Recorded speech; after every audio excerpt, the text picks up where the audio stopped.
Hello everyone, welcome to Somnath sir math RRB NTPC intense revision lecture 2 তে সবাইকে স্বাগত। বাংলায় অঙ্কের সেরা প্র্যাকটিস ক্লাসের নতুন সিরিজ ইন্টেন্স রিভিশন, যেখানে আমরা প্রতিদিন 10টা করে রেলের পিউ বাই কিউ আমরা সলভ করব এবং সেই সাথে আমি কিন্তু বাকি আদার কিছু পার্ট যেগুলো রিভিশনের জন্য হেল্প হবে সেগুলো আমি তোমাদের সাথে শেয়ার করে দেবো। তো এইভাবেই সিরিজটা এগোচ্ছে।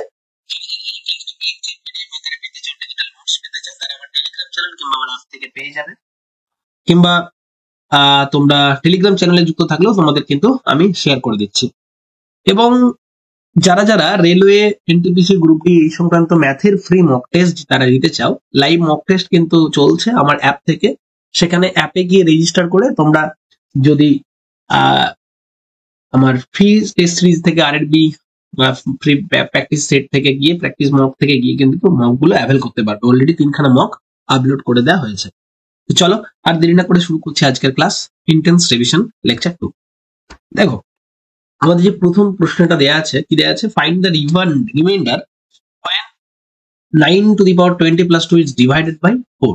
বলছে যখন 9 to the power 20 plus 2 কে যদি 4 দিয়ে আমরা ভাগ করি তাহলে রিমাইন্ডার কত হবে এটা জানতে চাওয়া হয়েছে।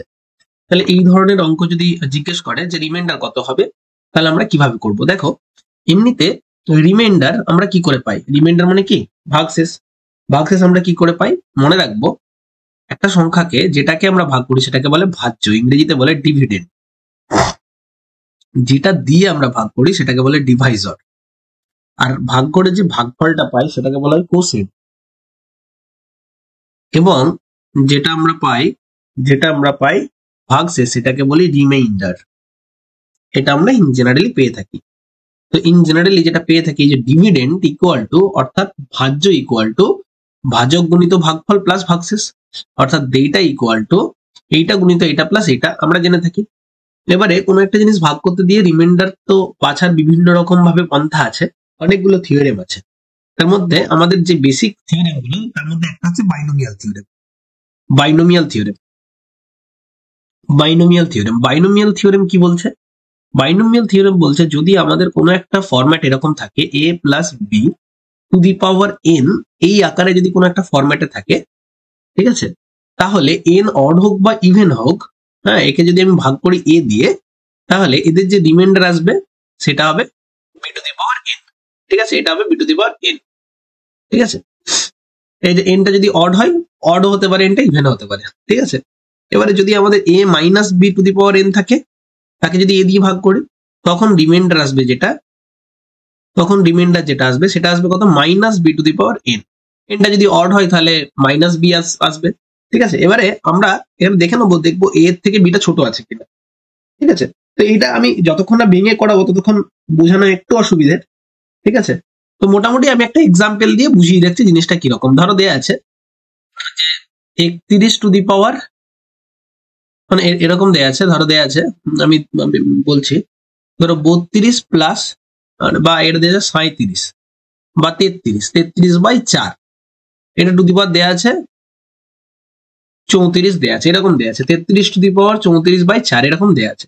এটাকে আমি লিখতে পারবো কি? 33টাকে লিখতে পারবো 8 গুণিত 4 plus 1 to the power 34, okay, by 4। তাহলে দেখো এখানে 8 ইন্টু 4 আছে, তাহলে এই যে টার্মটা এটা হচ্ছে, এটা a ইন্টু সামথিং করছি। a ইন্টু সামথিং করা মানে a এর মাল্টিপল আছে, তো তাহলে এই যে পোর্শনটা বা এখান থেকে যতগুলোই আইটেম বেরিয়ে আসবে, মনে করো a প্লাস বি তার হোল স্কোয়ার, এটা যদি থাকে, মোট 3খানা আইটেম বেরিয়ে আসবে, a square plus 2ab plus B square. তাহলে দেখো এই টার্মেও a আছে, এই টার্মেও a আছে, মানে এই দিয়ে যদি ভাগ করি এখানে কোনো ভাগশেষ থাকবে না, এখানেও ভাগশেষ থাকবে না, ভাগশেষ থাকবে এখানে। তাহলে সেরকমই এই যে এখান থেকে 34 মাথায় আছে, মানে মোট 35টা আইটেম বেরোবে, তার মধ্যে 34টা আইটেম ভাগ যাবে, শুধুমাত্র লাস্টের একটাই রিমাইন্ডার থাকবে, সেটা কত? 1 টু দি পাওয়ার 34, এটা বাই 4, এটাই হবে রিমাইন্ডার। ঠিক আছে, এরকম একটা ফর্মুলা আছে। আরো অনেক ধরনের জিনিস আছে, যেমন যদি আমরা দেখতে পাই আরো কিছু কিছু জিনিস যেগুলো খুব মনে রাখা উচিত, যদি a to the power n plus b to the power n যদি থাকে, যদি n অড হয়, তাহলে মনে রাখবে এটা divisible by a plus b হবে। ঠিক আছে, কিন্তু a মাইনাস b দিয়ে ডিভিজিবল হবে না। আবার a to the power n plus b to the power n আছে, n যদি ইভেন হয় তাহলে a to the power a plus b দিয়েও ডিভিজিবল হবে না, আবার a মাইনাস b দিয়েও ডিভিজিবল হবে না। আবার a to the power n minus b to the power n, n যদি অড হয়, nটা যদি বিজোড় হয়, তাহলে এটা অড দিয়ে হবে না, বাট মাইনাস দিয়ে হবে। অর্থাৎ a প্লাস b দিয়ে হবে না, a মাইনাস b দিয়ে হবে। আর যদি a to the power n minus b to the power n, n যদি ইভেন হয়, তাহলে a প্লাস b দিয়েও যায় ভাগ, আবার a মাইনাস b দিয়েও যায় ভাগ। ঠিক আছে, এই একটা জিনিস। ওকে, আরেকটা ফান্ডা মনে রাখতে হবে কি, a to the power n plus b to the power n plus c two the power n plus d two the power n, এই পুরোটাই abcd দিয়ে যাবে, abcd দিয়ে ডিভিজিবল হবে যদি কি হয়, যদি n যদি অড হয়। n যদি অড হয়, এই পুরোটা abcd দিয়ে যাবে, a plus b plus c plus d দিয়ে যাবে। আর কি কি জিনিস এখানে আমরা জানবো, এখানে আমরা দুটো থিওরেম আমি বলছি, সেটা একটু মাথায় রাখবো। কি থিওরেম? একটা ফার্মার্স থিওরেম, অনেক থিওরেমই আছে, ফার্মার্স থিওরেম, এই রিমাইন্ডারেরই theorem, Fermat's theorem. Fermat's theorem, Fermat's theorem কি বলছে? ফার্মার্স থিওরেম হচ্ছে কিরকম, যদি কখনো আমরা এরকম যদি কিছু পাই যে a to the power p minus 1/p, এখানে এটা যদি a to the power p minus 1 কে যদি p দিয়ে ভাগ করি, রিমাইন্ডার পাবো, এখানে যে রিমাইন্ডার পাবো, এই রিমাইন্ডারটা পাবো 1, কখন? যদি যদি যদি p একটা প্রাইম নাম্বার হয়, যদি p একটা প্রাইম নাম্বার হয়, ঠিক আছে, এবং a এবং p দুটো কো প্রাইম হয়, ঠিক আছে, a এবং p যদি কো প্রাইম হয়, এই জিনিসটা কিন্তু মাথায় রাখতে হবে ফার্মার্স থিওরেমের এই অ্যাপ্লিকেশনটা। ধরো এরকম বলে দিয়েছি আমি, কিরকম, ধরো আমি এখানে বললাম 8/6, এখানে দিয়েছি 5, সরি এখানে দিয়েছি, ধরো এখানে দিয়েছি 11, এখানে দিয়েছি 10, ঠিক আছে, 8/10, এখানে দিয়েছি, নিচে দিয়েছি 11, উপরে দিয়েছি 10, এখানে দিয়েছি 8, তাহলে এই দুটো দেখো কো প্রাইম, এবং এটা যা আছে তার থেকে 1 কম, তাহলে এখানে রিমাইন্ডার কত আসবে, ডাইরেক্ট আমি রিমাইন্ডার বসিয়ে দেবো 1।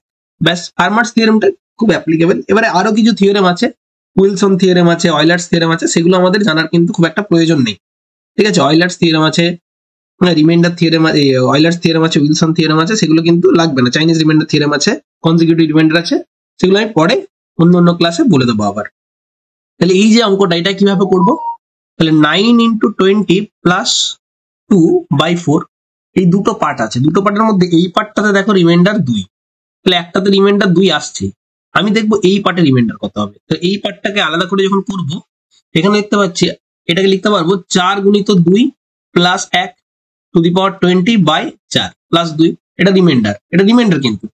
তাহলে এখানে 4 2 8, এক্সট্রা 1 থাকছে, তাহলে বাইনোমিয়াল থিওরেম অনুযায়ী আমি বলতে পারি এখানে রিমাইন্ডার 1 টু দি পাওয়ার 20, তাহলে এখানে 1 টু দি পাওয়ার 20, এখানে 2, তাহলে রিমাইন্ডার হচ্ছে এখানে 1, 1 এর মাথায় 20 রাখলে 1ই আসবে, 1 প্লাস 2, মানে আলটিমেটলি রিমাইন্ডার আসছে 3, অর্থাৎ option B will be the correct answer. Remainder finally কত আসছে, 3। ওকে, অ্যান্সার আছে এটা, হয়েছে। চলো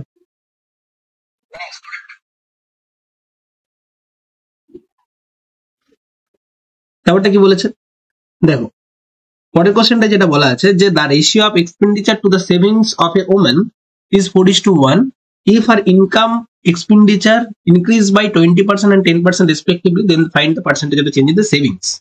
সেভিংস এর কত প্রয়োজন চেঞ্জ হয়েছে, এটা খুব ইজিলি আমরা করতে পারি। কিরকম ভাবে, দেখো একজনের এক্সপেন্ডিচার দেয়া আছে কত, 4 টাকা, সেভিংস দেয়া আছে কত টাকা, সেভিংস দেয়া আছে 1 টাকা। তাহলে কারোর যদি এক্সপেন্ডিচার দেওয়া থাকে 4 টাকা, সেভিংস দেওয়া থাকে 1 টাকা, তাহলে ইনকাম কত টাকা করেছিল, ইনকাম নিশ্চয়ই করেছিল কত টাকা, 5 টাকা, হ্যাঁ কি না, কারণ expenditure plus savings equal to income. এবার আমি ধরে নিচ্ছি টোটাল ইনকাম ছিল 500 টাকা, এখানে 500, তাহলে এখানে 400, এখানে 100, এইভাবে চলছে, হ্যাঁ কি না। বেশ, তাহলে ইনকাম যা ছিল তার 20% বেড়েছে, তাহলে এক্সট্রা ইনকাম এখন কত হবে, ইনকাম 20% বেড়েছে, 500 20% মানে কত হবে, এক্সপেন্ডিচার ছিল সেটা 20% এর জায়গায় এখানে 10% বেড়েছে, এক্সপেন্ডিচার 10% বেড়েছে, তাহলে কত হবে, 40 টাকা বেড়েছে। তাহলে আমি বলতে পারি যে একটা সিম্পল জিনিস দেখো, তুমি 100 টাকা এক্সট্রা ইনকাম করছো, তার মধ্যে 40 টাকা যদি খরচ করে দাও, তাহলে এক্সট্রা তোমার বাঁচবে ক টাকা, 60 টাকা না। দেখো আগের 500 টাকা 400 টাকা তুমি খরচা করে 100 টাকা থাকছিল, সেটা তো ঠিক আছে, এক্সট্রা যে আরো নতুন করে যে 100 টাকা তুমি ইনকাম করলে, তার যদি 40 টাকা খরচ হয়, বাঁচবে কত, 60 টাকা। এই 60 টাকা যদি খরচ এক্সট্রা করে জমে, এক্সট্রা কত জমছে তোমার? 60% জমছে না? তাহলে এক্সট্রা সেভিংস কত? 60%। তো এইভাবে আমরা করতে পারি। ওকে, একদম বেসিক ফান্ডা। এটাকে আমরা লিঙ্ক আপ দিয়েও করতে পারি। কিরকম ভাবে? লিঙ্ক আপের অ্যাপ্রোচ দিয়ে করতে গেলে আমি ভাববো যে দেখো, যে একদিকে হচ্ছে আমাদের এক্সপেন্ডিচার, একদিকে সেভিংস, এই ওভারঅল এই দুটোর বৃদ্ধিটাই এই ইনকাম, এক্সপেন্ডিচার আর সেভিংস দিয়ে তো ইনকাম তৈরি হয়, ইনকামটাকে মাঝে রাখবো। এবার দেখো এক্সপেন্ডিচার বেড়েছে 20%, এইটা কত বেড়েছে জানি না আমি, ঠিক আছে? এটা কত, সরি, এটা এই এক্সপেন্ডিচার বেড়েছে 10%, সেভিংস কত বেড়েছে জানি না, আমি জানি ইনকাম বেড়েছে 20%, তো 20 কে আমরা মাঝখানে রাখবো, দিয়ে কোনাকুনি নিশ্চয়ই বিয়োগ করতে হয় জানি আমরা, তাহলে কোনাকুনি বিয়োগ করে আমরা লিখবো। তাহলে 10 থেকে 20 বিয়োগ করলে কত হয়? 10%। তাহলে এখানে কত লিখতে হবে? কিন্তু আমি জানি এক্সপেন্ডিচার আর সেভিংস এর রেশিও কত? 4:1। এদিকে রাখবো 4, একদিকে লিখবো। তাহলে 1 মানে যদি 10 হয়, 4 মানে কত হওয়া উচিত? 40 হওয়া উচিত। তাহলে আমরা কত থেকে 20% বিয়োগ করে রাখি? এটা 20% এর থেকে ছোট, মানে এখানে 20% থেকে বেশি হতে হবে, এটাই লিঙ্ক আপের নিয়ম। তাহলে 20% থেকে বেশি, তাহলে 40 হবে কত রাখলে? এখানে 60 রাখলে। 60 থেকে 20 বিয়োগ করলে তবেই তো নিশ্চয়ই 40। তাহলে এখান থেকে আমরা দেখতে পাচ্ছি 60। আশা করি বোঝা গেল। ওকে, এই জিনিসগুলো মাথায় রইলো, ব্যাস অ্যান্সার হয়ে গেল তাহলে 60%। এবারে পার্সেন্টেজ আমরা যখন করছি, পার্সেন্টেজের কিছু রুলস আমাদেরকে মাথায় রাখতে হবে। কিরকম জিনিস? যে কোনো একটা জিনিসের পার্সেন্টেজ যখন বার করছি, মনে রাখবো যে x% অফ এক্স, কোনো একটা জিনিসের x% মানেই কিন্তু y% অফ এক্স, অর্থাৎ পার্সেন্টেজ ইন্টারচেঞ্জ হয়ে যায় যদি তারা গুণের মধ্যে থাকে। তো দুটো জিনিসের গুণ দিয়েছে, দুটো জিনিসের যদি গুণ দেয় তাহলে পার্সেন্টেজ আমরা ইন্টারচেঞ্জ করতে পারি। দুটো জিনিসের যদি গুণ দেয় তাহলে পার্সেন্টেজকে ইন্টারচেঞ্জ করতে পারি, ঠিক আছে? আর কি জিনিস যে সাকসেসিভের কনসেপ্ট গুলো একটু আমি রিভাইজ করে দিই। সাকসেসিভ মানে কি? পরপর দুটো জিনিসের চেঞ্জ বা বৃদ্ধি। পরপর দুটো জিনিস যদি বাড়ে, প্রথমে এক্স বাড়লো তারপর ওয়াই বাড়লো, তাহলে তার এফেক্টটা কি হবে? X plus y plus x y by 100%। যদি পরপর দুটো জিনিস কমে, এক্স কমলো ওয়াই কমলো, তাহলে কত হয়ে যাবে? Minus x minus y minus a plus x y by 100%। তারপরে যদি এরকম দেখা যায় যদি এক্স বেড়েছে এক্স ওয়াই কমেছে, তাহলে কত হবে answer? Plus x minus y minus x y by 100%। এবারে যদি যতটা বেড়েছে ততটাই যদি কমে, তখন কি হবে? X square by 100% always decrease হবে, অর্থাৎ নেগেটিভ আসবে, ঠিক আছে? এইগুলো জিনিসগুলো আমাদেরকে মানতে হবে, ঠিক আছে? আবার যখন কনস্ট্যান্ট কনসেপ্ট একটা দেখিয়ে দিই, যখন কোনো একটা জিনিসের যদি এ আর বি এর গুণফল একটা জিনিস তৈরি হয়, এটা একটা জিনিস তৈরি হবে যদি এই মাঝখানের জিনিসটা, অর্থাৎ এ আর বি এর যে গুণফল সেটা যদি কনস্ট্যান্ট হয়, এ আর বি এর যে গুণফল সেটা যদি কনস্ট্যান্ট হয়, তাহলে মনে রাখবো এ আর বি তখন কি হবে? এ আর বি তখন inversely proportional to each other হবে, অর্থাৎ এ বাড়লে এ কমবে। কিরকম ভাবে? মনে করো এ বেড়েছে 20%, তাহলে 20% মানে কত? 1/5, তাহলে 5 থেকে বেড়ে হয়েছে 6, তাহলে বি কি হবে? বি হবে 6 থেকে 5, অর্থাৎ 6 1 কমবে। তাহলে 6 1 কমলে কত হবে? 1/6, অর্থাৎ 16.2/3। এটা হচ্ছে অ্যান্সার। ওকে, এই হচ্ছে ফান্ডা, এটা যেমন মাথায় থাকে। তো দেখো 3 নম্বর কোশ্চেনটা কি দেয়া আছে, বলছে in the given circle diameter AB is extended to meet a chord CD extended at P if the length of the line segment AP, CD and DP are 18 সেমি, 3 সেমি আর 9 সেমি respectively, what is the length of the radius of the circle? তো এটা আমাদের জানতে চাওয়া হয়েছে। তো দেখো একটা কি দেয়া আছে, একটা লাইন সেগমেন্ট দেয়া আছে এবং এখানে একটা কর্ড দেয়া আছে, কর্ডটাকে বাড়িয়েছে এবং রেডিয়াসটাকে ডায়ামিটারটাকে বাড়িয়েছে, দিয়ে পি বিন্দুতে এরা মিট করছে। তো এটা কি হবে? এখানে অ্যান্সার কি হবে?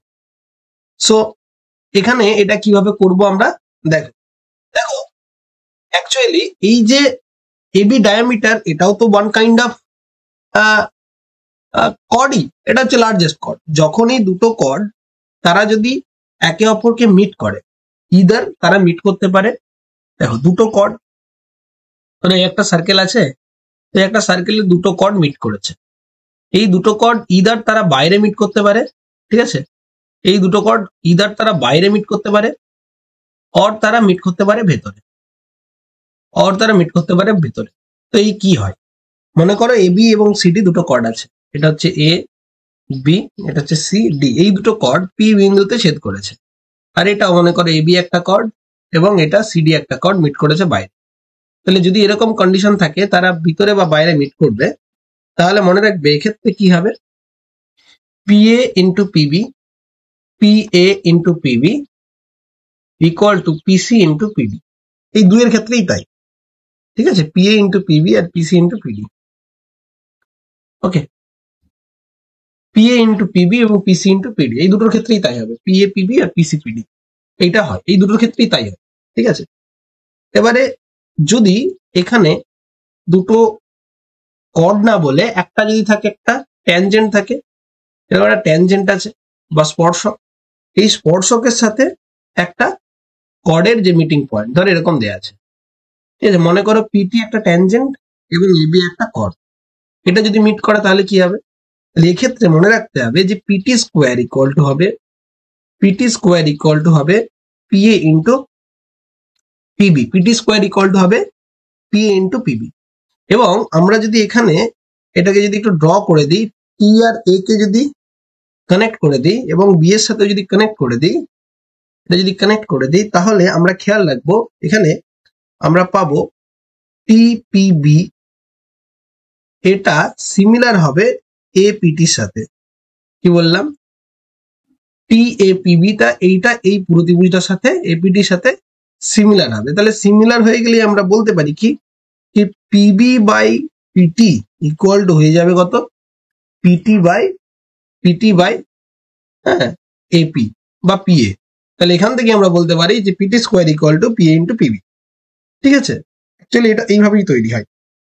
তো এই দুটো জিনিস এখান থেকে মনে রাখতে হবে। আরো অনেক সূত্রগুলো আছে, সেগুলো আমরা পরবর্তী যখন কোনো টাইপের কোশ্চেন করবো সেগুলো অবশ্যই করবো, ঠিক আছে। তো এই হচ্ছে ফান্ডা। তাহলে আমরা এখান থেকে পাচ্ছি কি যে PA into PB equal to হচ্ছে পিসি ইন্টু পিডি, এটা আমরা করবো পি ডি। তাহলে পি এর ভ্যালু আমাদের দেয়া আছে, এপির ভ্যালু বা পি এর ভ্যালু দেয়া আছে 18, পিবির ভ্যালু কি দেয়া আছে, পিবির ভ্যালু দেয়া নেই, ঠিক আছে। সিডির ভ্যালু কত দেয়া আছে, পিসির ভ্যালু কত দেয়া আছে, দেয়া নেই। ডিপির ভ্যালু দেখো, তাহলে পিসি ইকুয়াল টু আমি লিখতে পারি সিডি প্লাস ডিপি বা পিডি, আর এখানে পিডির ভ্যালু দেয়া রয়েছে। তাহলে 18 ইন্টু পিবি, 18 ইন্টু পিবি। ওকে, আমার দরকার কিন্তু এবি, আমার দরকার রেডিয়াস অফ দ্য সার্কেল, তাহলে এবি দরকার, এবির অর্ধেকটাই আমাদের রেডিয়াস, হ্যাঁ কি না। তাহলে আমাদের এবি দরকার করার জন্য আমাকে বিপি বার করতে হবে, সেটা বিয়োগ করে দিলেই পেয়ে যাবো।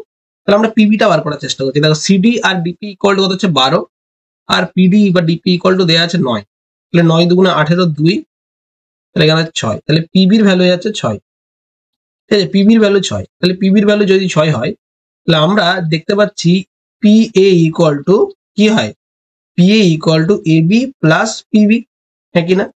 তাহলে আমরা এবির ভ্যালুটা কি পাবো, পি এর থেকে পিবিটা বাদ দিয়ে দিচ্ছি, তাহলে পিএ মানে কত, পিএ ছিল 18, 18 থেকে 6 বাদ দিয়ে দিচ্ছি, অর্থাৎ 12 সেমি। তাহলে এবি ইজ দ্য ডায়ামিটার, তাহলে ডায়ামিটার আমরা পাচ্ছি কত, 12 সেমি। তাহলে ডায়ামিটার যদি 12 সেমি হয় তাহলে রেডিয়াস অফ দ্য সার্কেল, তাহলে রেডিয়াস কত যাবে, 6 সেমি। তাহলে রেডিয়াস কত যাচ্ছে, 6 সেমি, হ্যাঁ কিনা, রেডিয়াস 6 সেমি, option D, answer option D. Okay, চলো নেক্সট পরেরটা। ওকে, length ABC, length ABC is a tangent, ABC is a tangent to a circle at B. Okay, if PQ parallel to AC and QBC equal to 70, PBQ equal to কত, এই কোণটা equal to কত, QBC দেয়া আছে, PBQ equal to কত, এই কোণটা কত আছে। চলো কিভাবে করব। আচ্ছা, এখানে যে ফিগারটি দেয়া রয়েছে এখান থেকে একটা ফর্মুলা আমাদেরকে মাথায় রাখতে হবে। সেই ফর্মুলার নাম কি, সেই ফর্মুলাটার নাম হচ্ছে অল্টারনেট সেগমেন্ট ফর্মুলা, ঠিক আছে। এই অল্টারনেট সেগমেন্ট ফর্মুলা তুমি জানো, যদি জানো তাহলেই তুমি এটা সলভ করতে পারবে খুব সহজে। কি বলছে অল্টারনেট সেগমেন্ট ফর্মুলায়, দেখ, যখন আমরা দেখতে পাচ্ছি একটা সার্কেল আছে এবং এই সার্কেলটার এটা একটা ট্যানজেন্ট আছে, ঠিক আছে, এখানে একটা ত্রিভুজ আছে ধরো, এই ত্রিভুজটা একটা আছে, এটা পি বিন্দু, এটা মনে করো এ, এটা হচ্ছে বি। যদি এরকম কন্ডিশন থাকে তাহলে মাথায় রাখতে হবে যে আমাদের এই অ্যাঙ্গেলটা যা হবে, এই অ্যাঙ্গেলটা যদি আলফা হয় এই অ্যাঙ্গেলটা হবে আলফা, এই অ্যাঙ্গেলটা যদি বিটা হয় এই অ্যাঙ্গেলটা হবে বিটা। এটাই হচ্ছে alternate segment theorem. Alternate segment theorem, alternate segment theorem হচ্ছে এটাই। ওকে, বেশ, তাহলে এটা তো আমাদের অল্টারনেট সেগমেন্ট থিওরেম হয়ে গেল। এরপরে আমরা কি করব? দেখো, আমাদেরকে একটা জিনিস মাথায় রাখতে হবে যে এইটা তৈরি কিভাবে হচ্ছে। এটা যদি বলি কিভাবে তৈরি বা এর বিস্তারটা, এটা কিভাবে আসছে বিষয়টা, সেটা বুঝতে পারলেই ব্যাপারটা হয়ে যায়। আমি আরেকবার ছবিটা আঁকলাম, আমি এখানে নাম দিলাম, ধরো এই ছবি ধরি করছি, এটা এ, এটা বি, এটা হচ্ছে সি, এটা দেওয়া আছে পি আর কিউ, এটা দেওয়া আছে পি, এটা দেওয়া আছে কিউ, এটা দেওয়া আছে। ওকে, আমরা এই যে পয়েন্টার, এই পয়েন্টটা আর এই পয়েন্টটা, আমরা এই পয়েন্টটা আর এই পয়েন্টটা যুক্ত করে দিলাম। এটা মনে করো সেন্টার, এটা সেন্টারটা নাম দিচ্ছি ও, ব্যাস। তাহলে এইটা মানে ও কিউ এবং ও বি, এই দুটো তো রেডিয়াস হয়ে যায়। তাহলে আমার এই কোণটা যদি থিটা হয় বা এই কোণটা যদি আলফা হয়, তাহলে এই কোণটা কত হবে? 90 মাইনাস থিটা, হ্যাঁ কি না? তাহলে এই বাহুটা আর এই বাহুটা যেহেতু সমান, ওবি আর ও কিউ যেহেতু সমান, এটা 90 ডিগ্রি থিটা হলে এটাও 90 ডিগ্রি থিটা, হ্যাঁ কি না? তাহলে এইটা কত যাচ্ছে? 90 ডিগ্রি, হ্যাঁ কি না? তিনটে কোণের সমষ্টি তো 180 ডিগ্রি হতে হবে রে বাবা, ঠিক আছে? আবার এইটা থিটা, এইটা 90 মাইনাস থিটা, এটা থিটা, তাহলে এই পুরোটা হয়ে যাবে 90 ডিগ্রি, এটা হয়ে যায় 90 ডিগ্রি, ঠিক আছে? এই জিনিসটা হয়। ওকে, সো দেখো আমাদের যে প্রশ্নটা দেয়া আছে, এখানে দেয়া আছে যে কি দেয়া আছে? কিউ বেশি দেয়া আছে। কিউ বেশি দেয়া আছে কত? 70। তাহলে এই অ্যাঙ্গেলটা যদি 70 হয়, অল্টারনেট সেগমেন্ট থিওরি থেকে আমরা বলতে পারি এই অ্যাঙ্গেলটাও হবে 70, হ্যাঁ কি না? আবার এই লাইনটা আর এই লাইনটা যদি প্যারালাল হয়, ভালো করে বুঝে দেখো, আমাদের দেয়া আছে AC parallel to P Q. AC আর পি কিউ যেহেতু প্যারালাল, তখন বি কিউটা একটা ট্রানভার্সের কাজ করছে। তাহলে এই অ্যাঙ্গেলটা আর এই অ্যাঙ্গেলটা সমান হবে, অর্থাৎ এইটাও 70 হলে এইটাও 70 হবে। তাহলে এটা 70 70 140 হয়ে গেলে এখানে থাকবে কেবলমাত্র 40 ডিগ্রি পড়ে, কারণ তিনটে মিলে হয় 180। তাহলে এখানে অ্যান্সার হবে 40। এগুলো ডিগ্রি আসলে 40 ডিগ্রি, 20 ডিগ্রি, 180 ডিগ্রি এবং 70 ডিগ্রি, এটা অপশনে আছে। তাহলে অ্যান্সার হয়ে যাবে কিন্তু 40 ডিগ্রি। আশা করি ব্যাপারটা বুঝতে পারলে। চলো নেক্সট পরেরটা বলছি, ABC started a business. They partnered for 6 months, 12 months and 14 months respectively. If their profit is in the ratio 5:4:7 respectively, then the ratio of their respective investment এর রেশিও জানতে চাওয়া হয়েছে। তাহলে এক্ষেত্রে আমরা কিভাবে করব? চলো দেখো, যখন আমরা পার্টনারশিপের কথা বলছি, এই প্রশ্নটা পার্টনারশিপের বেসিক কিছু জিনিস জানতে হবে। পার্টনারশিপ দুই ধরনের হয়। পার্টনারশিপ মূলত দুই ধরনের হয়। কি কি ধরনের? একটা আমরা বলে থাকি সিম্পল পার্টনারশিপ, আর একটা বলে থাকি কম্পাউন্ড বা মিক্স পার্টনারশিপ, ঠিক আছে? জটিল অংশীদারি কারবার, ঠিক আছে? সিম্পল পার্টনারশিপে কি হয়? যখন প্রত্যেকে হয় কি হয়, এদের যদি টাইম সমান থাকে, প্রত্যেকের টাইম সেম থাকে, ডিফারেন্ট ক্যাপিটাল ইনভেস্টমেন্ট থাকে, ঠিক আছে? ডিফারেন্ট ক্যাপিটাল ইনভেস্টমেন্ট থাকে, ঠিক আছে? কিংবা তাদের সেম ক্যাপিটাল থাকে, সেম ক্যাপিটাল থাকে আর আর টাইম ডিফারেন্ট থাকে, ঠিক আছে? টাইম ডিফারেন্ট থাকে, তখন হয় সিম্পল পার্টনারশিপ। তখন কি কেসটা হয়? তখন যখন ডিফারেন্স ক্যাপিটাল ইনভেস্টমেন্ট থাকে, তখন প্রফিটের যে রেশিও, অর্থাৎ প্রফিট রেশিও ইকুয়াল টু হয়ে যাবে কি? প্রফিট রেশিও ইকুয়াল টু হয়ে যাবে ক্যাপিটাল রেশিওর সঙ্গে সমান হয়ে যায়, ঠিক আছে? আর যখন সেম ক্যাপিটাল থাকবে, টাইম ডিফারেন্ট থাকবে, তখন প্রফিট রেশিওটা হয়ে যায়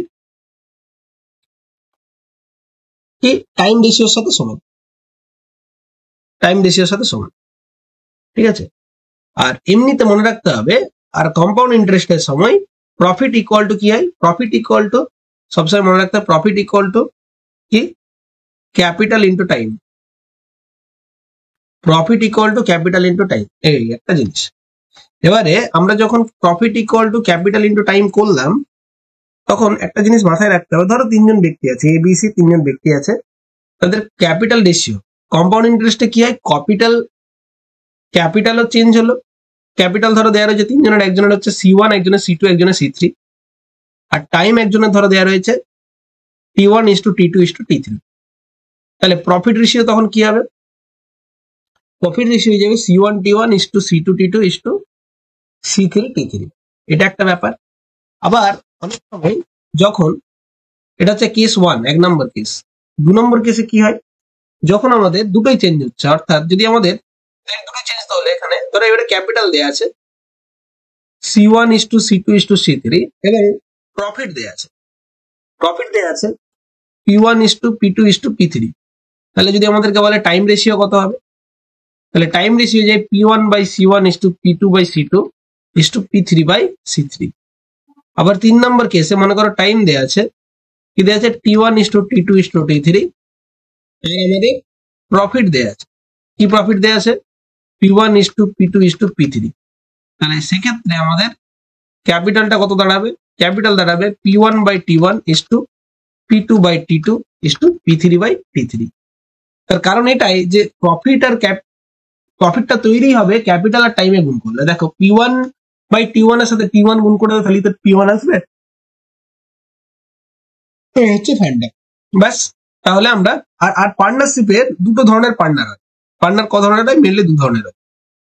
কি ধরনের পার্টনার হয়, পার্টনার একটা হচ্ছে বলা হয় অ্যাক্টিভ পার্টনার, যারা কোনো একটা বিজনেসে থেকে, ঠিক আছে, তারা নিজেরা কাজ করে, অর্থাৎ সে ওনও করছে কোম্পানিটা এবং নিজে কোনো একটা দায়িত্ব সামলাচ্ছে, ম্যানেজার, এবং তার জন্য সে একটা বেতন অন্য কাউকে দিত, তো সে এখন নিজে নিচ্ছে। আর একটা পার্টনার, সেটা হচ্ছে স্লিপিং পার্টনার। তারা কি করবে, তারা ব্যবসাতে ইনভেস্ট করে দিয়ে তারা ঘুমিয়ে যাবে ইন দ্য সেন্স তারা অ্যাক্টিভলি আর দেখবে না, অর্থাৎ তারা কোনো রোল প্লে করবে না, অর্থাৎ কাজের জন্য অন্য লোক রেখে দেবে যাদেরকে বেতন দেবে, কিন্তু নিজে কোনো কাজ করবে না। তাহলে তাকে বলা হয় স্লিপিং পার্টনার।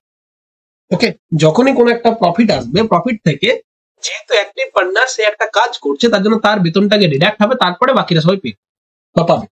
এই হচ্ছে ফান্ডা আর কি। তো চলো এবারে আমরা কি করব, অঙ্কটা করে নিই। এখানে দেখো টাইম দেয়া আছে, আমি যদি বলি এখানে টাইম রেশিও কত দেওয়া আছে, টাইম রেশিও এখানে টাইম দেওয়া রয়েছে 6:12:14, আর এখানে প্রফিট রেশিও দেওয়া আছে, প্রফিট দেওয়া আছে কত 5:4:7। তাহলে আমাদের ইনভেস্টমেন্ট রেশিও চেয়েছে ক্যাপিটাল রেশিও, তাহলে ক্যাপিটালে যে প্রফিট বাই টাইম, অর্থাৎ 5/6:4/12:7/14। তাহলে এখানে কাটাকাটি করছে 3, এখানে কাটাকাটি 2, প্রত্যেকে 6 দিয়ে গুণ করে দাও, তাহলেই হয়ে যাবে। তাহলে 5:6 দিয়ে গুণ করলে 2, এখানে 6/2 মানে 3, তাহলে 5:2:3 হবে answer. Option A will be the correct answer, 5:2:3 is the correct answer. Okay, চলো নেক্সট পরেরটা কি বলেছে দেখো, 6 men and 8 women could finish a work in 14 days, whereas 8 men and 12 women could finish the work in 10 days. How much time could be taken to finish the same work if the one man work alone? যদি একজন ব্যক্তি একা কাজ করতো তাহলে কত সময় লাগছে, চলো কি হবে দেখি, এবং কিভাবে হবে সেটাও দেখি। দেখো এখানে বলেছে 6 জন লোক এবং 8 জন লোক একটা কাজ করছে 14 দিনে, 8 জন ম্যান কাজ হচ্ছে এবং 8 জন ম্যান করছে কতদিনে, 10 দিনে। তাহলে একটা জিনিস দেখো, এখানে একটা গ্রুপ অফ পিপল এবং অন্য একটা গ্রুপ অফ পিপল দুজন মিলে কাজ করছে, 14 দিনে একটা কাজ কমপ্লিট করছে। আবার সেই গ্রুপটারই একটা অন্য সংখ্যার লোক, মানে কোয়ান্টিটিটা যদি চেঞ্জ হয়ে যায় তখন একটা অন্য দিন হচ্ছে। তাহলে কি হবে, মনে করছি পুরো গ্রুপের, আমরা যদি মনে করি পুরো গ্রুপটির এফিসিয়েন্সি সমান, অর্থাৎ যারা মেন আছে তারা প্রত্যেকের efficiency M unit per day, ঠিক আছে, এম ইউনিট পার ডে, মানে এফিসিয়েন্সি মানেই কি, এফিসিয়েন্সি মানেই হচ্ছে work per unit per day. তাহলে মেনদের যদি এম ইউনিট করে এফিসিয়েন্সি হয় এবং উমেনদের যদি ডাব্লিউ ইউনিট করে এফিসিয়েন্সি হয়, তাহলে দেখো 6 জন মেন এবং 8 জন ওমেন পুরো কাজটা করেছে 14 দিনে। তাহলে একজন লোক কটা কাজ করে, এমটা, তাহলে 6 জন লোক 6M কাজ করেছে, এবং 8 জন ওমেন কাজ করেছে 8W। এটা হচ্ছে একদিনের কাজ, তাহলে 14 দিনে মোট কত কাজ করেছে ইন্টু 14, এই পুরোটাই হচ্ছে টোটাল ওয়ার্ক। তারা যে কাজটা করেছে সেই একই পরিমাণ কাজ করছে কতজন লোক, 8 জন মেন এবং কত 12 জন ওমেন করছে কতদিনে, 10 দিনে। তাহলে এটাও তো একই টোটাল ওয়ার্ক। তাহলে এই টোটাল ওয়ার্ক আর এই টোটাল ওয়ার্ক একই কাজকে নির্দেশ করছে। যে কাজটা 8 জন মহিলা এবং 6 জন পুরুষ মিলে 14 দিনে করছে, সেই কাজটাই এখন করছে 8 জন ম্যান এবং 2 জন পুরুষ, 12 জন পুরুষ, 8 জন পুরুষ এবং 12 জন মহিলা 10 দিন। এই হচ্ছে ফান্ডা, এই দুটোই একই কাজ। তাহলে এখান থেকে আমাকে কি করতে হবে, সমাধান করতে হবে। হ্যাঁ, সমাধান করে এম আর ডাব্লিউ আমরা রেশিও বার করবো। তাহলে দেখো 6 14 84 M plus 8 14 112 W equal to 8 10 80 M plus 120 W. তাহলে এমটাকে এদিকে নিয়ে চলে গেলে 4m ইকুয়াল টু হবে 8 ডাব্লিউ। তাহলে এম বাই ডাব্লিউর একটা রেশিও পাচ্ছি কি M by W equal to পাচ্ছি 8/4, অর্থাৎ 2/1। এটা হচ্ছে রেশিও। তাহলে এই রেশিওটা যদি আমরা টোটাল ওয়ার্কে বসাই, যে কোনো একটাই, ডান দিক বা বাঁ দিকের যে কোনো একটাতে বসিয়ে দাও, তাহলে মোট কাজের একটা ভালো আমরা পেয়ে যাচ্ছি। কত পাচ্ছি মোট কাজ? তাহলে টোটাল ওয়ার্ক কত পেয়ে যাচ্ছে দেখো, যে কোনো একটা বসাই, তাহলে 6 গুণিত 2 প্লাস 8 গুণিত 1 ইন্টু এটা, তাহলে 12 8 20, তাহলে 20 গুণিত 14, অর্থাৎ 280 ইউনিট টোটাল কাজ। তাহলে এই কাজটাকে যদি কাকে করতে হবে, ঠিক আছে, তাহলে কতদিন লাগবে? তাহলে এই কাজটা যদি একজন ম্যান করে, তাহলে একজন ম্যান, তাহলে 280 ইউনিট যদি করে একজন ম্যান, তাহলে একজন ম্যান একদিনে কটা ইউনিট কাজ করে? 2 ইউনিট কাজ করে। তাহলে পুরো 280 ইউনিট কাজ করতে সময় লাগবে 140। ওকে, তাহলে অ্যান্সার হয়ে গেল 140 ডেজ। এই হচ্ছে ফান্ডা। চলো নেক্সট পরেরটা কি বলেছে, a person invested some amount at the rate of 12% per annum simple interest, some amount at the rate of 10% per annum simple interest. He received yearly interest of 125 for both investment. Okay, but if he had interchanged the amount invested, he would have received 3 more as interest. Okay, how much did he invest 10% per annum simple interest originally? ঠিক আছে, বলছে একজন লোক কিছু টাকা 12% দরে simple ইন্টারেস্টে এবং হ্যাঁ কিছু টাকা 10% ইন্টারেস্টে করেছে। দুটো থেকেই কি হয়েছে, 125 টাকা করে ইয়ারলি ইন্টারেস্ট রিসিভ করেছে। দুটো ইনভেস্টমেন্ট থেকে 125 টাকা ইনভেস্টমেন্ট রিসিভ করেছে। তাহলে যদি সেই অ্যামাউন্টটাকে ইন্টারচেঞ্জ করে দিত, তাহলে 3 টাকা কি পেত, বেশি পেত। ঠিক আছে, আগের থেকে। তাহলে how much did he invested at 10% per annum simple interest original. Okay, তাহলে এই হচ্ছে কেস। চলো তাহলে কি হবে অ্যান্সার, কিভাবে করবো একটু দেখে নিই। এই অঙ্কটা খুব মজার অঙ্ক, কিভাবে করছি দেখো। মনে করছি দুটো যে ইনভেস্টমেন্ট, ভালো করে বুঝবে, দুটো যে ইনভেস্টমেন্ট আছে, একটাতে মনে করো এক্স টাকা ইনভেস্ট করেছিল, একটাতে ওয়াই টাকা ইনভেস্ট করেছিল। ঠিক আছে, তাহলে আমরা জানি PRT/100, তাহলে সেখান থেকে মনে করছি ফার্স্ট অ্যামাউন্ট হচ্ছে এক্স, প্রথমটাতে ইনভেস্ট করেছে এক্স টাকা এবং সেকেন্ডটাতে ইনভেস্ট করেছে ওয়াই টাকা।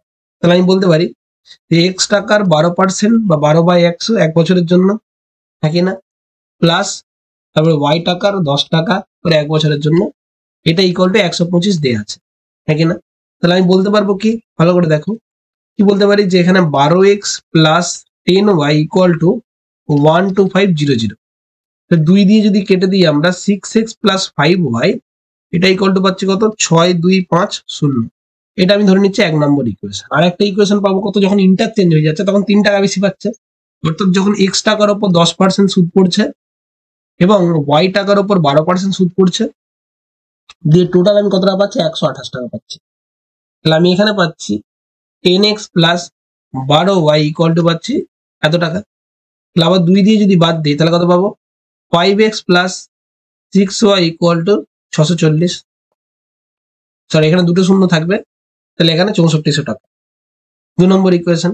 তাহলে আমি দুটো ভাবে করতে পারি, এই দুটোকে একবার যোগ করে দাও, একবার বিয়োগ করে দাও। তাহলে 1 প্লাস 2 করে পাচ্ছি কত, 1 প্লাস 2 করে পাচ্ছি কত, দেখো 11 কমন নেই না, এক্স প্লাস ওয়াই, কারণ 11x 6 আর 5 11, 6 আর 5 11 ইকুয়াল হয়ে যাচ্ছে 0 5 6 হচ্ছে 12, এটা পাচ্ছে 12605। তাহলে এক্স প্লাস ওয়াই এর ভ্যালু কত হচ্ছে 11 কে 11, তাহলে 11 কে 11 5 5 0, তাহলে 1150 টাকা। এটা একটা ইকুয়েশন পাচ্ছি। আর 1 মাইনাস 2 করে কত পাচ্ছি, 1 মাইনাস 2 করে দিলে কত হবে, বিয়োগ করে দিলে শুধু এক্স মাইনাস ওয়াই হয়ে যাবে, ইকুয়াল টু হবে কত টাকা, x minus y equal to হয়ে যাচ্ছে কত, এক্স থেকে ওয়াই বিয়োগ করে দিলে কত হচ্ছে মাইনাস 150 টাকা। তাহলে মাইনাস 150 টাকা এত হয়ে যাচ্ছে, এটা 4 নাম্বার। তাহলে এরপরে আবার এই দুটো থেকে আমরা পাবো যে এই দুটো যোগ করে, তাহলে এক্স 3 এবং 4 যোগ করে পাচ্ছি, 3 নম্বর এবং 4 নম্বর যোগ করে কত পাচ্ছি দেখো, ওয়াই ওয়াই কেটে যাচ্ছে, তাহলে 2x এর ভ্যালু পাবো কত আমরা, 2x এর ভ্যালু পাচ্ছি কত, হ্যাঁ এই দুটো যোগ করে দাও, 2x এর ভ্যালু পাচ্ছি কত, 2x এর ভ্যালু পাচ্ছি আমরা 1000 টাকা, ঠিক আছে। তাহলে x এর ভ্যালু পাচ্ছি কত টাকা, 500 টাকা। x যদি 500 টাকা পাই, y ইকুয়াল টু কত হবে 650, ঠিক আছে। আমাদের কি চেয়েছে যে 10% অরিজিনালি, তাহলে 10% অরিজিনালি হচ্ছে 650 টাকা, 10% অরিজিনালি তো y টাকা আমরা ইনভেস্ট করেছিলাম, তাহলে কত টাকা, 10% আমরা ইনভেস্ট করেছিলাম অরিজিনালি 650 টাকা, ঠিক আছে। 10% অরিজিনালি ইনভেস্ট করেছিলাম 650 টাকা, এই হচ্ছে ফান্ডা। ক্লিয়ার? তাই এই হচ্ছে কেস, আশা করি বোঝাতে পারলাম। খুব ভালো একটা অঙ্ক ছিল। চলো পরেরটা দেখো। দেখো in a triangle ABC tan a plus tan b plus tan c equal to দিয়েছি, এখানের মধ্যে অপশনগুলোর কত। দেখো এখানে মজার যেটা দেয়া আছে, in a triangle ABC, ABC ট্রায়াঙ্গেলের মধ্যে, তাহলে আমাকে এবিসি ট্রায়াঙ্গেলটা আগে একটু ভালো করে দেখো যে এবিসি ট্রায়াঙ্গেলে কি কি ঘটে। একটা ট্রায়াঙ্গেলে ধরো এবিসি যদি ট্রায়াঙ্গেল হয়, তাহলে তিনটে তার কোণ থাকে এ বি এবং সি, এবং এই এ কোণ প্লাস বি কোণ প্লাস সি কোণ মিলে তৈরি করে কি, এই তিনটে মিলে তৈরি করে 180 ডিগ্রি। তাহলে এখান থেকে আমি বলতে পারি কি, যে কোণ এ কোণটা প্লাস কোণ বি কোণটা equal to 180 degree minus C. Tan of A কোণ প্লাস বি কোণ ইকুয়াল টু কত যাচ্ছে, ট্যান অফ 180 মাইনাস সি, তাই না।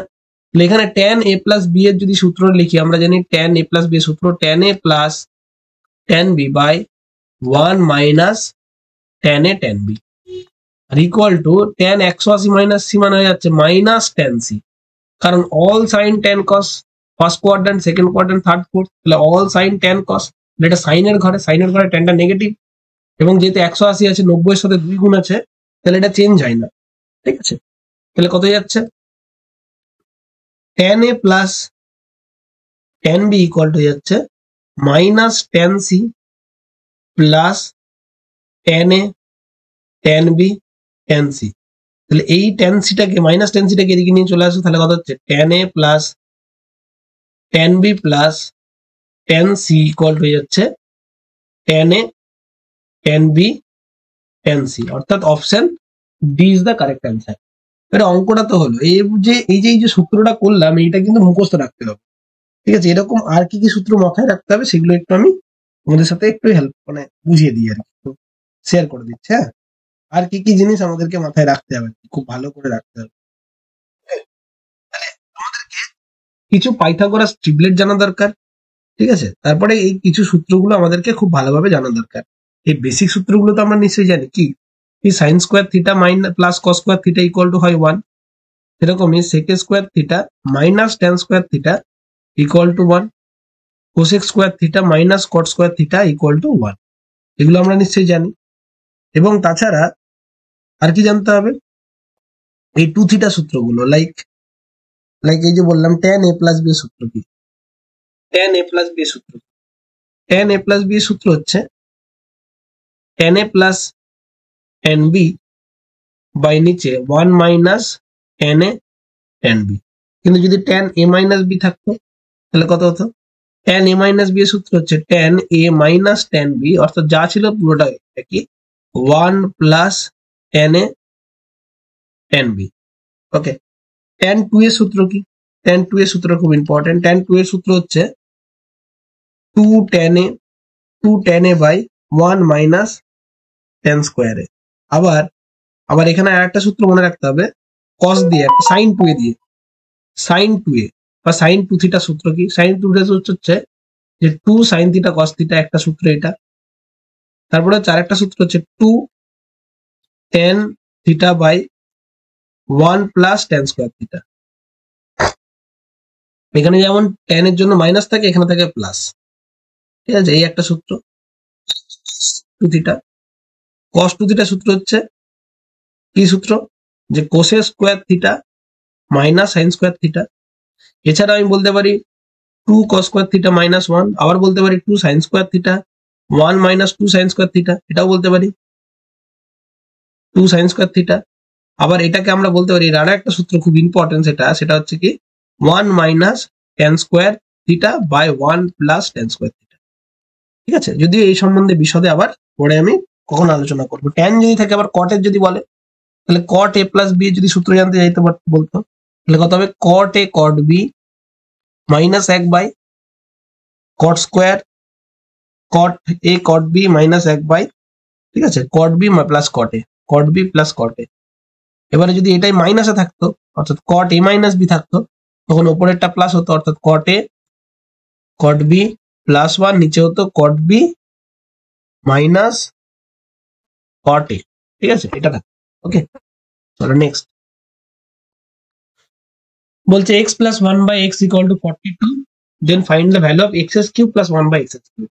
ওকে, তাহলে যখন এটা অ্যালজেব্রার প্রবলেম আছে, তাহলে অ্যালজেব্রার সূত্রগুলো একটু বলে দিই, কি কি সূত্রগুলো কাজে লাগে ডেইলি, মানে নিত্য রেগুলার প্রবলেমের জন্য কোনগুলো কাজে লাগে সবচেয়ে বেশি। x প্লাস 1 বাই এক্স দেওয়া আছে 42, তাহলে x প্লাস 1 বাই এক্স আমরা শুধু জানবো এইগুলো সূত্রগুলো, a প্লাস b। হ্যাঁ, এটা যদি স্কোয়ার থাকে তাহলে আমরা জানি কি square plus 2ab plus B square, একদম বেসিক সূত্র। এবারে a প্লাস b যদি তার কিউব থাকে তাহলে কি হবে a cube plus 3ab square, sorry 3a square b plus 3ab square plus b cube. এবারে a কিউব আর b কিউবকে এক কাছে রেখে আমরা 3ab যদি কমন নিই তাহলে কি পাবো a প্লাস b। ঠিক আছে, এটা একটা সূত্র হয়। আবার এই সূত্র থেকে আমরা এইভাবে লিখতে পারি a cube plus b cube equal to হবে কত a প্লাস b তার whole square minus 3ab into a plus b, এটা একটা পাই। আর একটা পাই, এটা হচ্ছে a plus b into a square plus b square minus ab। এরকমই a কিউব মাইনাস b কিউবের সূত্র কি হয়, এটা হয় a মাইনাস b তার এটা হোল কিউব হবে, a মাইনাস b তার whole cube plus 3ab into a minus b, বা বলতে পারি a minus b into a square plus b square plus ab। ঠিক আছে, এই সূত্রগুলো হয়। আর কি জানতে হতে পারে, যে আমাদের এইটা জানতে হতে পারে a প্লাস b তার হোল স্কোয়ার ইকুয়াল টু কি হবে। ঠিক আছে, হ্যাঁ, কিংবা আমি রাখতে পারি a প্লাস, সরি এটা হচ্ছে a square plus a plus b তার হোল স্কোয়ার। আচ্ছা, যদি দেয় a square plus b square equal to কি, এটা কি হবে a প্লাস b তার হোল স্কোয়ার মাইনাস 2ab, হ্যাঁ কি না। আর কি হতে পারে a মাইনাস b তার হোল স্কোয়ার প্লাস 2ab। এরকম আরো অনেক কিছু সূত্র আছে। তাহলে আমাদের এখানে এইটার দরকার, তাহলে এইটার ভ্যালু দেওয়া আছে 42, তাহলে আমরা যদি বোথ সাইডে কিউব করি, বা এখানে কিছু যদি মনে রাখতে হয় টুকরো ট্রিক্স, যে x plus 1 by x equal to যদি k হয়, তাহলে মনে রাখতে হবে x cube plus 1 by x cube equal to K cube minus 3k, বা x square plus 1 by x square যদি জানতে হয় কে স্কোয়ার মাইনাস 2। ঠিক আছে, এই সূত্রগুলো জানতে হয়। আবার ধরো x minus 1 by x equal to দেওয়া আছে k, তাহলে x square plus 1 by x square value হয় কে স্কোয়ার প্লাস 2, আর x cube minus 1 by x cube এর ভ্যালু হয় কে কিউব মাইনাস নয় প্লাস 3k। ঠিক আছে, তাহলে আমরা এখানে কিউব দেওয়া রয়েছে মানে কে কিউব মাইনাস 3k বসাবো, তাহলে এক্স কিউব প্লাস